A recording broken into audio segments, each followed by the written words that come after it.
Hello friends, मेरा नाम अभिषेक कुमार है और ये मेरा नया यूट्यूब चैनल है जिसमें मैं क्लास 10th, क्लास 11th और क्लास 12th की मैथ्स को पढ़ाऊँगा। तो आपको अगर इन क्लासेस की मैथ्स में कोई भी दिक्कत हो तो आप मुझसे पूछ सकते हैं। ओके, तो आज हम स्टार्ट करेंगे क्लास 10th की मैथ्स से। और अगर आपको वीडियोस पसंद आती हैं तो आप प्लीज़ लाइक और सब्सक्राइब कर दें। Okay, thank you. तो क्लास 10th की जो सबसे पहला चैप्टर है हमारी क्लास 10th की मैथ्स में एनसीईआरटी में, वो है real numbers. Real numbers. Okay, तो रियल नंबर्स चैप्टर हमें स्टार्ट करने से पहले कुछ बेसिक नॉलेज होनी चाहिए नंबर्स के बारे में। ठीक है, तो आखिर नंबर्स कितने टाइप्स के होते हैं, सबसे पहले हम वही देखेंगे कि नंबर्स आखिर कितने टाइप्स के होते हैं। तो सबसे पहले आते हैं हमारे पास नेचुरल नंबर्स। नेचुरल नंबर्स, ठीक है, नेचुरल नंबर्स जिनको हम काउंटिंग नंबर्स भी कहते हैं। Counting numbers.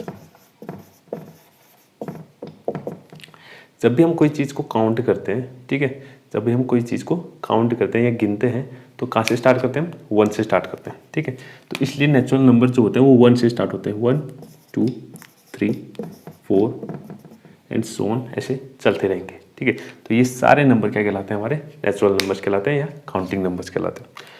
अब सेकंड जो है हमारा वो होते हैं होल नंबर्स। ठीक है, होल नंबर्स। होल नंबर्स और नेचुरल नंबर में बस एक ही डिफरेंस है, क्या कि होल नंबर्स में हमारा जीरो भी ऐड हो जाता है इसमें, और 0 1 2 3 4 5 एंड सो ऑन। ठीक है, ऐसे चलते रहेंगे। ठीक है, तो यानी कि होल नंबर्स में सिर्फ एक नंबर ऐड हो गया, क्या? 0, और बाकी सारे क्या हैं? नेचुरल नंबर्स ही हैं। ठीक है, तो हम क्या कह सकते हैं कि सारे नेचुरल नंबर्स क्या हो सकते हैं? होल नंबर हो सकते हैं। सारे नेचुरल नंबर क्या होते हैं? होल नंबर होते हैं। ठीक है, अब थर्ड जो नंबर का टाइप है वो है हमारे पास इंटीजर्स। इंटीजर्स, ओके, तो इंटीजर्स क्या होते हैं? ठीक है, हमने सारे नंबर लिख लिए, हमने 0 को भी ऐड कर लिया। ठीक है, अब हम क्या करेंगे? इनके नेगेटिव नंबर्स को क्या करेंगे? इसमें ऐड करेंगे। ठीक है, अगर हम नेगेटिव नंबर्स भी इनके साथ लिख लें, जैसे कि 0 1 2 3 4 एंड सो ऑन, और यहाँ को लिख दें -1 -2 -3 एंड सो ऑन। ठीक है, यानी कि नेगेटिव नंबर्स भी और पॉजिटिव नंबर्स भी, नेगेटिव नंबर्स भी चलते रहेंगे और नेगेटिव नंबर भी चलते रहेंगे और पॉजिटिव नंबर्स भी चलते ही रहेंगे। ठीक है, तो ये सारे नंबर क्या कहलाते हैं? हमारे इंटीजर्स कहलाते हैं। ओके, तो ये सारे नंबर क्या कहलाते हैं? इंटीजर्स कहलाते हैं। अब इसके बाद जो आते हैं, और ये ध्यान रखें कि सारे होल नंबर, नेचुरल नंबर और होल नंबर, नेचुरल नंबर भी होल नंबर भी सारे क्या कहलाते हैं? इंटीजर के अंदर ही आ जाते हैं। ओके, अब नेक्स्ट जो आता है हमारे पास नंबर, वो है rational numbers. Okay, rational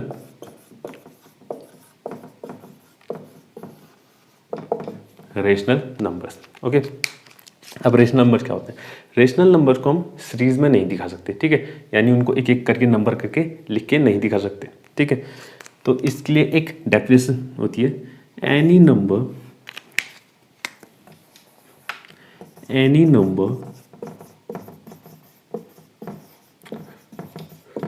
which can be written in the form of P upon Q। ऐसे सारे नंबर जिनको हम P upon Q के फॉर्म में लिख सकते हैं। ठीक है, ऐसे सारे नंबर जिनको हम P upon Q के फॉर्म में लिख सकते हैं, वो सारे नंबर क्या आ जाएंगे? Rational number. ठीक है, वो सारे नंबर क्या हो जाएंगे? Rational number. लेकिन बट इसमें कुछ कंडीशन है, Q does not equal to 0 होना चाहिए, Q 0 नहीं होना चाहिए, and P, Q are integers.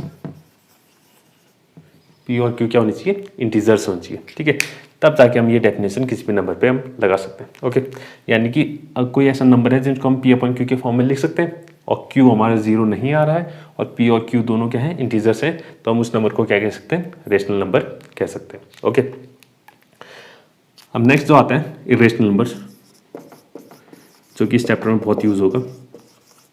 Irrational numbers, ठीक है। इरेशनल नंबर्स की कोई अलग से डेफिनेशन नहीं होती, ठीक है। इसको सिर्फ इतना कह सकते हैं, any number which is not rational, यानी कि ऐसे सारे नंबर जो रेशनल नहीं होते वो क्या कहलाते हैं, इरेशनल नंबर कहलाते हैं। ओके, यानी कि ऐसे सारे नंबर जिनको हम पी अपन क्यू के फॉर्म में नहीं लिख सकते वो सारे नंबर क्या कहलाते हैं, इरेशनल नंबर कहलाते हैं। फॉर एग्जांपल जैसे रेशनल का अगर हम एग्जांपल लें, रेशनल का अगर एग्जांपल लें जैसे कि 1/2 पी अपन क्यू के फॉर्म में लिख दिया, ठीक है। और क्यू जो है 0 भी नहीं है और पी और क्यू दोनों क्या है, इंटीजर्स भी हैं। तो 1/2 5, ठीक है।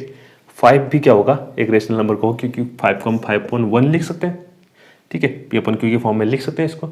और जो क्यू जो है हमारा 0 नहीं है और 5 और 1 दोनों क्या हैं, इंटीजर्स हैं। ओके, -5 ये भी क्या होगा हमारे पास, रेशनल नंबर होगा, क्योंकि इसको भी हम कितना लिख सकते हैं, -5/1 लिख सकते हैं, ठीक है। क्यू 0 नहीं है और -5 और 1 दोनों क्या हमारे पास इंटीजर्स है, ठीक है। तो यानी कि जितने भी हमने इससे पहले नंबर्स पढ़े थे, नेचुरल नंबर, होल नंबर और इंटीजर्स, वो सारे नंबर्स रेशनल नंबर के अंदर आ जाते हैं। ओके, वो सारे नंबर क्या आते हैं, रेशनल नंबर के अंदर आ जाते हैं। अब इरेशनल के कुछ एग्जांपल,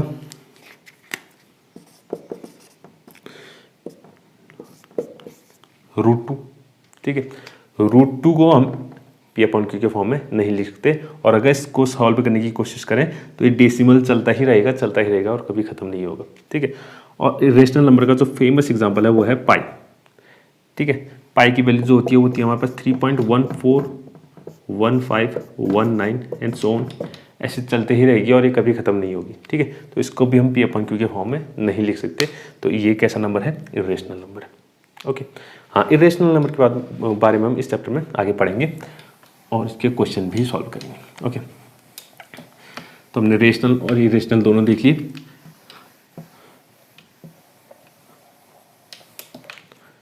ओके, अब आते हैं मेन जो हमारा टॉपिक है, चैप्टर का नाम है रियल नंबर्स। रियल नंबर्स क्या होते हैं, रियल नंबर्स। रियल नंबर की जो सबसे सिंपल डेफिनेशन है वो क्या है, सारे rational numbers plus irrational numbers दोनों को जोड़ दिए जाएं या दोनों को एक साथ मिला दिया जाए तो क्या बन जाएंगे हमारे, वो सारे नंबर क्या कहलाएंगे, रियल नंबर्स, ठीक है। यानी कि इन दोनों को जोड़ दिया जाए तो ये सारे नंबर क्या कहलाएंगे, रियल नंबर्स कहलाएंगे, ठीक है। यानी कि √2 1 5 1/2, ठीक है, पाई √3 -5/2, ये सारे क्या कहलाएंगे, रियल नंबर होंगे, ठीक है। इसमें रियल भी, वो रेशनल भी हैं, कुछ इरेशनल भी हैं, तो ये सारे मिलके क्या कहलाएंगे, रियल नंबर कहलाएंगे, ठीक है। इसमें एक नोट लिखें, ठीक है। जानने वाली बात है कि रियल नंबर की डेफिनेशन एक और होती है, ठीक है, उसको कहते हैं एनी नंबर, ठीक है। ऐसा कोई भी नंबर जिसका स्क्वायर,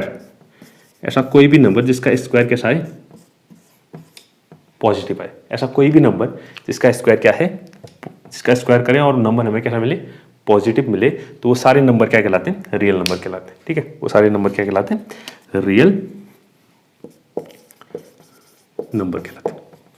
जैसे कि -5 का स्क्वायर कितना होगा, +25 होगा, कितना होगा, +25, यानी कि -5 का स्क्वायर कितना आ रहा है, प्लस में आ रहा है, तो इसका मतलब क्या हो जाएगा, -5 क्या है, एक रियल नंबर है, ठीक है।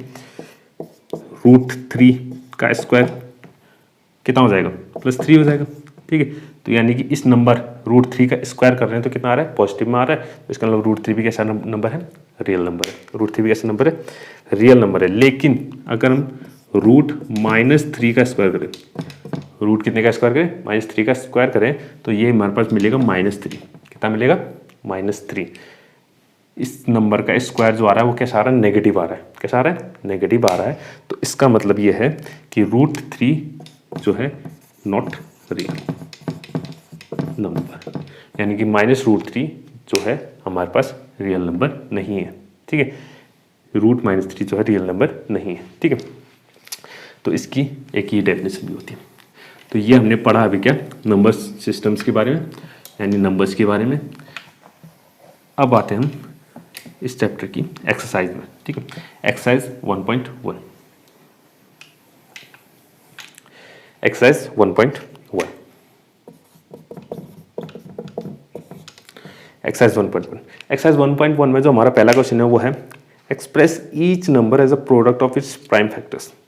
हमें सारे नंबर्स को क्या करना है,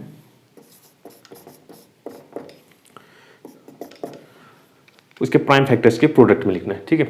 तो प्राइम फैक्टर्स के प्रोडक्ट में लिखना है, ठीक है। बहुत आसान सा क्वेश्चन है। 140 सबसे पहला नंबर जो हमें दे रखा है वो कितना है, 140, ठीक है। तो 114 के पहले प्राइम फैक्टर्स निकालते हैं, 140 के पहले प्राइम फैक्टर्स, ठीक है। तो प्राइम फैक्टर्स निकालने का सबसे आसान तरीका क्या है, पहले लास्ट नंबर देखो, ठीक है। लास्ट नंबर कितना है, 0।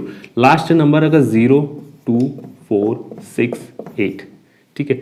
अगर ये नंबर से कोई भी डिजिट, कोई भी नंबर जो है लास्ट डिजिट ये आ रहा है, इनमें से कोई एक है, तो इसका मतलब है वो सबसे पहले कितने से डिवाइड होगा, 2 से डिवाइड होगा, ठीक है। कितने से डिवाइड होगा, 2 से डिवाइड होगा।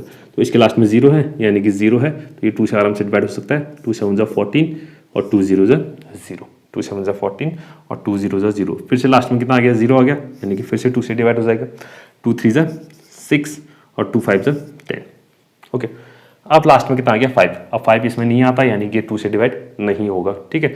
अब लास्ट में अगर 5 या 0 होता है, लास्ट में 0 या 5 होता है, तो वो सारे नंबर किससे डिवाइड हो जाते हैं, 5 से डिवाइड होते हैं। कितने से डिवाइड होते हैं, 5 से डिवाइड होता है, ठीक है। तो यानी कि इसको हम 5 से डिवाइड करेंगे, 5 7 35 और 7 1 फिर 7। अब 7 सिर्फ 7 से ही डिवाइड होता है, ओके। तो यानी कि 140 के जो प्राइम फैक्टर्स बन गए वो कितने बने, 2 × 2 × 5 × 7, यानी कि इसको लिख सकते हैं 2 का स्क्वायर × 5 × 7, यानी कि 140 के प्राइम फैक्टर्स को हमने किस में लिख दिया, प्रोडक्ट में लिख दिया, ओके। इसी तरह के सेकंड क्वेश्चन करते हैं। सेकंड क्वेश्चन है हमारे पास 156, ओके। तो इसके भी फैक्टर्स सेम इसी तरह से निकालते हैं, 156, और इसका भी लास्ट डिजिट अगर देखें 6 है, कितना है, 6 है, तो यानी कि 2 से डिवाइड हो जाएगा। 2 7 14 हुआ, यानी 4 1 बच गया इसमें, तो कितना हो गया, 16 हो गया। 2 8 16, ठीक है। 2 8 16, तो लास्ट में कितना है, 8 आया, तो 8 भी हमारे पास यहाँ पर है, तो यानी कि 2 से डिवाइड हो जाएगा, 2 से डिवाइड हो जाएगा।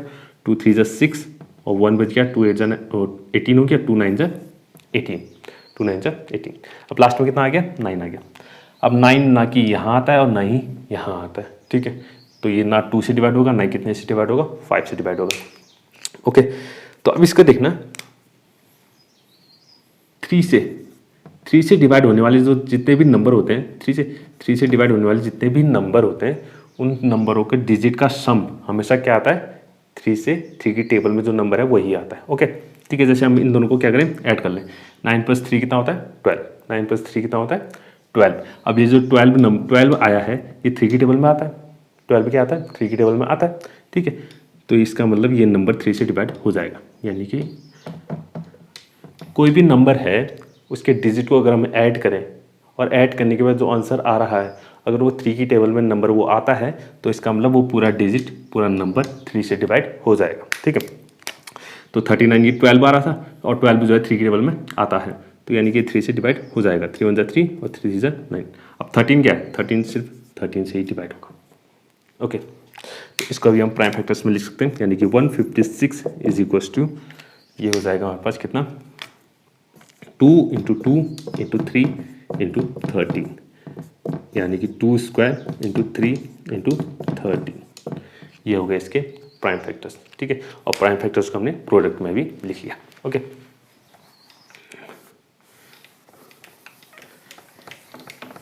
अब आते हैं इसके थर्ड पार्ट में। थर्ड पार्ट है हमारे पास 3 8 2 5, और इसका थर्ड पार्ट है हमारे पास 3 8 2 5, 3 8 2 5, ओके। तो इसके भी फैक्टर्स निकालते हैं। 3 8 2 5, लास्ट में कितना है 5 है, ठीक है, लास्ट में 5 है यानी कि 5 से क्या हो जाएगा डिवाइड हो जाएगा, ठीक है। 5 7 जा 35, 3 बच गया 32, 5 6 जा 30, ठीक है, 30 यानी कि 2 बच गया, कितना हो गया 25, 5 5 जा 25, फिर से लास्ट में कितना आ गया 5 आ गया, यानी कि फिर से 5 से क्या हो जाएगा डिवाइड हो जाएगा, 5 1 जा 5, 2 बच गया 26, 5 5 जा 25, ठीक है, 1 बच गया 15, 5 3 जा 15। अब क्या आ गया लास्ट में ऑड नंबर आया, ऑड नंबर आया यानी सबसे पहले हम किससे चेक करेंगे 3 से। जब भी लास्ट में ऑड नंबर आए इसका मतलब वो कैसे नंबर से डिवाइड होगा, सिर्फ ऑड नंबर से ही क्या होगा डिवाइड होगा, ठीक है। तो सबसे पहले 3 से चेक करते हैं, तो 3 से चेक करने के लिए क्या करना पड़ेगा, 3 + 5 8, 8 + 1 9, कितना आ रहा है 9 आ रहा है टोटल सम, यानी कि और 9 जो आता है क्या आता है 3 की टेबल में आ जाता है, इसका मतलब ये 3 से क्या हो जाएगा डिवाइड हो जाएगा। तो इसको 3 से डिवाइड करते हैं, 3 5 जा 15 और 3 1 जा 3, और फिर से ऐड करेंगे तो 5 + 1 6, यानी कि कितना आ गया 6, जो कि 3 की टेबल में आ जाता है, तो यानी कि 3 से फिर से डिवाइड हो जाएगा, 3 1 जा 3, 2 बच गया 21, 3 7 जा 21। अब 17 जो है वो 17 से ही डिवाइड होगा, तो यह आ जाएगा 17 1 जा 17, ओके। तो यानी कि 3 8 2 5 के जो फैक्टर बनेंगे वो कितने बनेंगे 5 × 5 × 3 × 3 × 17, ओके। तो इसको लिख सकते हैं हम कितना 5 स्क्वायर × 3 स्क्वायर × 17, ओके। अब नेक्स्ट जो है हमारे पास फोर्थ पार्ट, इसका फोर्थ पार्ट है हमारे पास 5 0 0 5, 5 0 0 5, 5 0 0 5, ओके। तो इसके भी फैक्टर्स निकालते हैं, 5 0 0 5, लास्ट में कितना है 5 है, तो 0 5, ठीक है। तो 0 5 अगर होता है तो किससे डिवाइड हो जाता है 5 से डिवाइड हो जाता है, तो ये 5 से डिवाइड हो जाएगा, 5 1 जा 5 0 0 5 1 जा 5, ओके। तो लास्ट में कितना आ गया इसमें 1 आ गया, यानी कि ऑड नंबर है, तो सिर्फ ऑड नंबर से ही डिवाइड होगा। तो 3 से चेक करते हैं, तो इन सबको ऐड करेंगे तो ये कितना आएगा 2 आ जाएगा, 2 जो है 3 की टेबल में नहीं आता है, इसका मतलब ये 3 से डिवाइड नहीं होगा, ठीक है। तो फिर नेक्स्ट ऑड नंबर 3 के बाद 5, तो 5 के लिए तो हमें क्या चाहिए लास्ट में 0 और 5 चाहिए, 0 और 5 तो नहीं है, तो इसका मतलब 5 से भी नहीं होगा। फिर नेक्स्ट ऑड नंबर 7, 7 से चेक करेंगे तो 7 से क्या हो जाएगा ये डिवाइड हो जाएगा, 7 1 जा 7, ओके, 3 बच गया 30, 7 4 जा 28, 2 बच गया 21, 7 3 जा 21। तो फिर से लास्ट में कितना आ गया ऑड नंबर आ गया, यानी कि ऑड नंबर से ही क्या होगा डिवाइड होगा। तो 3 से चेक करेंगे तो फिर से ऐड करते हैं, 3 + 4 7, 7 + 1 8, 8, यानी कि 8 जो है 3 की टेबल में नहीं आता है, इसका मतलब 3 से डिवाइड नहीं होगा, ठीक है। तो नेक्स्ट 5 के लिए हमें चीज़ लास्ट में 0 और 5, 0 और 5 नहीं है, इसका मतलब 5 से भी नहीं होगा। फिर 7 से चेक करेंगे तो 7 2 जा 14 और 3 नहीं, ठीक है, 7 से भी नहीं होगा। फिर 9 पे जाएंगे, ठीक है, 9 से भी नहीं होगा। फिर आएंगे 11 में, 11 से ये हो जाएगा, 11 1 जा 11, 3 बच गया 33, 11 3 जा 33, यानी 13 फिर 13 से ही होगा, 13 1 जा 30, ओके। तो यानी कि 5 0 0 5, 5 0 0 5, इसके फैक्टर्स क्या आएंगे 5 × 7 × 11 × 11 × 30, ठीक है। तो ये आ गए इसके फैक्टर्स, और इनको हमने प्रोडक्ट में भी लिख लिया, ओके। अब लास्ट पार्ट जो है इसका, यानी फिफ्थ पार्ट, इसका फिफ्थ पार्ट जो है वो है 7 4 2 9, फिफ्थ पार्ट है 7 4 2 9, 7 4 2 9, ओके।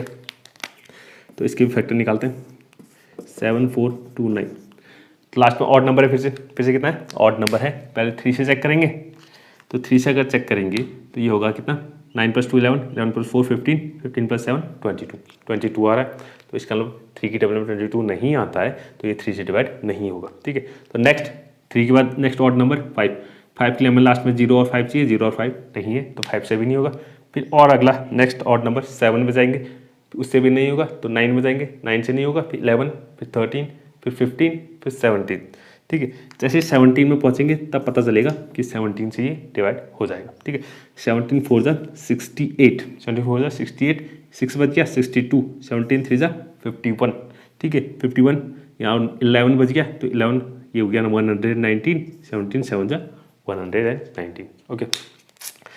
फिर से लास्ट डिजिट कितना है ऑड नंबर आया, ठीक है, तो यानी फिर से ऑड नंबर से डिवाइड होगा।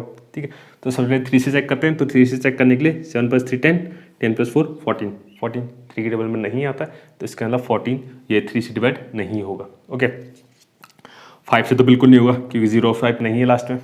फिर 7 से आएंगे, 7 से भी नहीं होता ही। ठीक है, इस तरीके से चेक करते जाएंगे। फिर 9, 11, 13, 15, 17, 19। ठीक है, तो 19 से क्या हो जाता है, डिवाइड हो जाएगा। 19 2 38, 38 हो गया। इसमें से कितना बचा, 5 बच गया, 57 हो गया। 19 3 57 और 23 जो है वो 23 से ही होता है। ओके, तो 7 4 2 9 इसके जो फैक्टर बने वो कितने बने, 17, 19 एंड 23।